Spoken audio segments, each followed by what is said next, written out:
Hi, this is Dr. Kerry Johnson. As we often do every month to every 3 months, is I always want to give you a market update, something that you could talk to your clients about every month to 3 months during your phone calls. The funny thing is the clients really want to hear from you.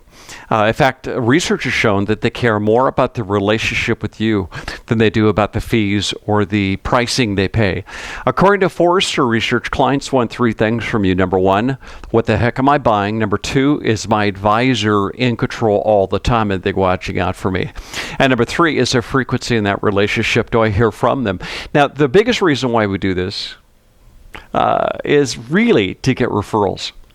When you make your clients happy, they talk about you. Your clients are happy, they build your business. So there's two kinds of referrals. Number one is called a proactive referral, in which you get a name from somebody to contact. That has about a 38% chance of you booking an appointment. But advocacy referrals are those people who call you directly. A client calls and says, call my friend. The friend calls and says, I heard about you. That has a, ready for this, 85% chance of doing business with you. And absolutely the only way of getting an advocacy referral is by calling your clients every month to 3 months, especially right now during a crisis. Those monthly phone calls are really, really important. So the model is catch up, update, 5-step bridge referral. Catch up on the family, anything that happened since you last spoke. Number two, update. Update them on what the economy has done, what the economy may do, what the market has done, what the market may do, or anything else you think is going to be relevant to them. Move into the 5-step bridge, and our bridge is just listening to people talk to us. Just ask you questions, try to find 3 needs, because we know how important those 3 needs are. 4 needs is irrelevant. 1 need is not very important. It's got to be 3. We recap, trial, close, and then you can ask for the referral. Okay, so here's your market update for the next couple of weeks. Number one, the Federal Reserve is propping up equities. I hear this all the time from my friends who know what I do for a living. They say, how can the stock market be so high and the economy is so bad? Well, the Fed is actually putting money, injecting liquidity into the markets. And the stock market, or equities, is really the only place people can make money right now. Interest rates are about 1%. Inflation is a little bit less than 2%. It's the only possible way for investors to make any money, which is really interesting because the unemployment rate currently is a little over 10%. Now, if you look at the U6, or people who just left the workforce permanently, they'll never come back. They never file for unemployment. They're on disability. They're on some kind of state subsidy. That goes up 5%. So the unemployment rate really is between 15 and 60% overall, not just what the government tells you, but taking this as a whole. Even people who retire early, they're tired of this. They're maybe even 62, and they want to take Social Security early as 62. That's counted as part of what we call the U6. Number two, the deficit currently is $3.7 trillion, going to $4.7 trillion in the next 30 days. There's 2 things that Congress will be doing in the next couple of weeks. Number one is they'll extend PPP, the Paycheck Protection Program. They'll extend it because the COVID crisis is going to last until at least January. And 25% of hospitality, restaurants, customer-facing businesses will go out of business permanently.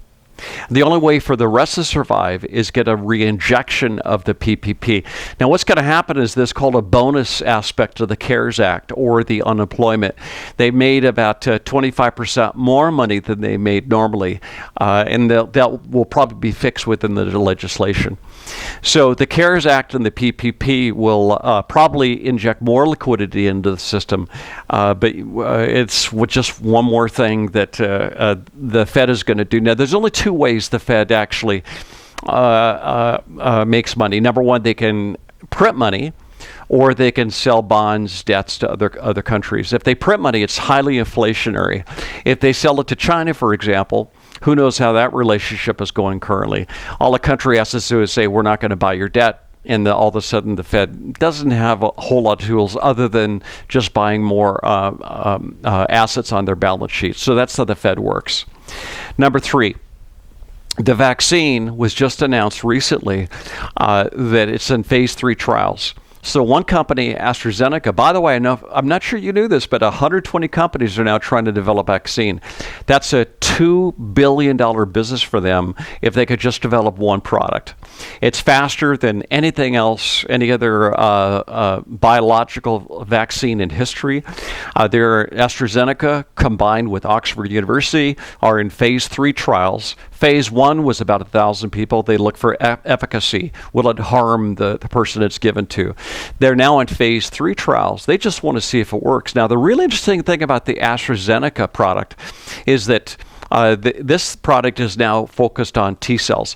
Now, T cells is called an immune response cell. It helps the body create an immune system where it actually attacks a virus like coronavirus or COVID-19 more effectively than anything else. No other vaccine has been able to elicit T cells within the body's immune attack ever before. So this is new. Not only is it being rolled out quicker than any other vaccine, but it's able to be more efficacious than any other vaccine in history.